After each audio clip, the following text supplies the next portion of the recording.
बिस्मिल्लाहिर्रहमानिर्रहीम।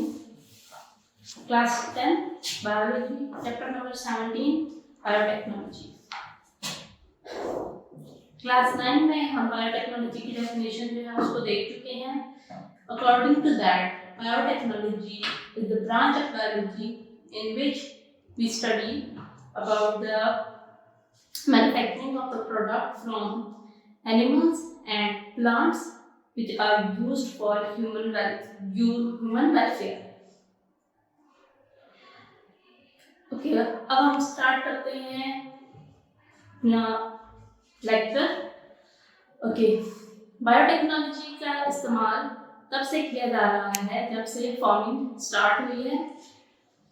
इसके अंदर हम अगर प्लांट्स की बात करें तो प्लांट्स की सीड्स को जब ग्रो किया जाता है तो उससे प्लांट्स की आगे पूरी ग्रोथ का प्रोसेस, फिर उसमें प्लांट को कंट्रोल करना, उसके अलावा क्रॉप्स की प्रोडक्शन, ये सब कुछ हम बायोटेक्नोलॉजी के थ्रू करते हैं।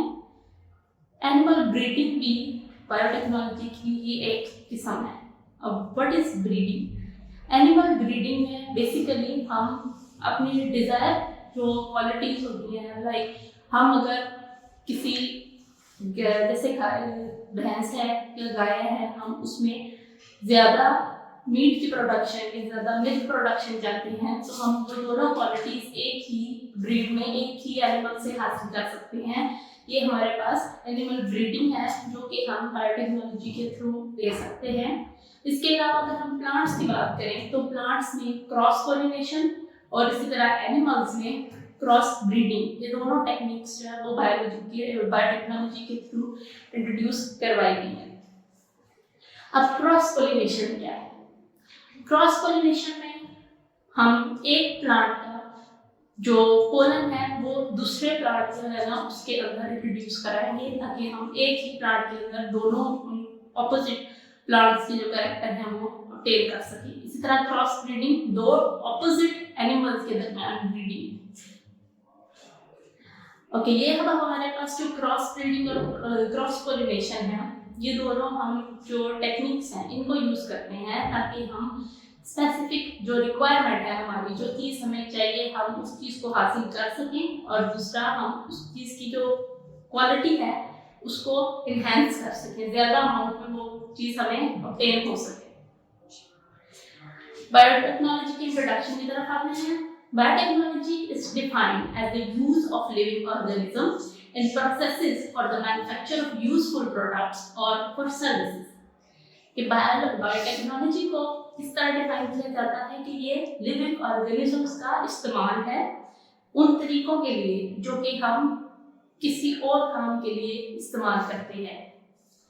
Although the term biotechnology is new, discipline itself is very old. Fermentation and other such processes which are based on the natural capabilities of organisms are commonly considered as old biotechnologies.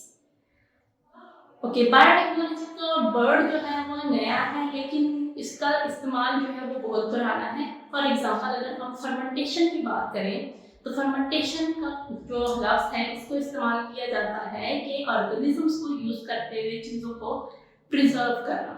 जैसे कि हम yeast का इस्तेमाल करते हैं, उससे हम vinegar का इस्तेमाल करते हैं, हम चीज़ों को, फूड को प्रिजर्व करने के लिए, तो ये हमारे पास फर्मेंटेशन में आता है।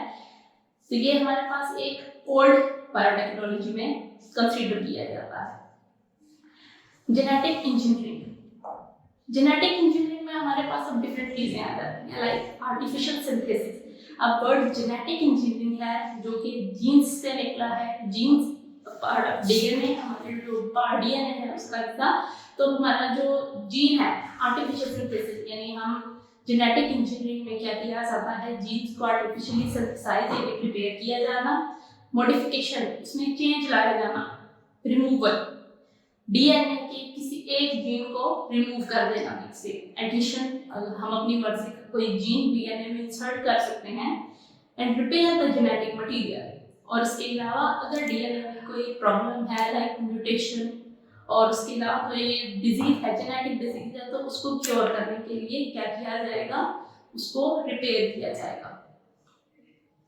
तो ये सब कुछ मॉडर्न बायोटेक्नोलॉजी में कंस्टिट्यूट किया जाता है और ये सब कुछ किया जाता है ऑर्गेनिज्म के जो क्वालिटीज हैं, कैरेक्टर्स हैं, उनको चेंज करने के लिए।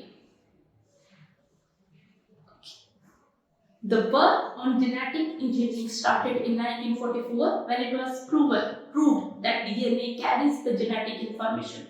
1944 में जब ये बात प्रूव हो गई थी, ये बात साबित हो गई थी कि जो DNA है वो जेनेटिक इंफॉर्मेशन कैरी करता है, जो ये चीज़ उसके पास ये सारी इंफॉर्मेशन होती है कि किस तरह से जो ऑर्गेनिज्म है उसके अंदर सारे कैरेक्टर मौजूद होंगे। तो जब ये चीज़ पता चल गई थी तो उसके बाद ये जो जेनेटिक इंजीनियरिंग है उस पर काम स्टार्ट किया गया था। साइंटिस्ट ने सबसे पहले जो डीएनए बनाने वाले एंजाइम थे, लाइक डीएनए पॉलीमरेज, लाइगेज, इन एंजाइम्स को सबसे पहले आइसोलेट किया। इन एंजाइम्स को सेल के अंदर से निकाला और निकालने के बाद इन्होंने सेल के आउटसाइड एनवायरनमेंट में, यानी अब इन्होंने ह्यूमन सेल के अंदर नहीं, ह्यूमन सेल के बाहर आर्टिफिशियली डीएनए बनाने की कोशिश की। 1970s में जो साइंटिस्ट हैं वो इस काबिल हो गए थे कि वो एक डीएनए का जीन कट करके दूसरे डीएनए में पेस्ट कर सकते थे।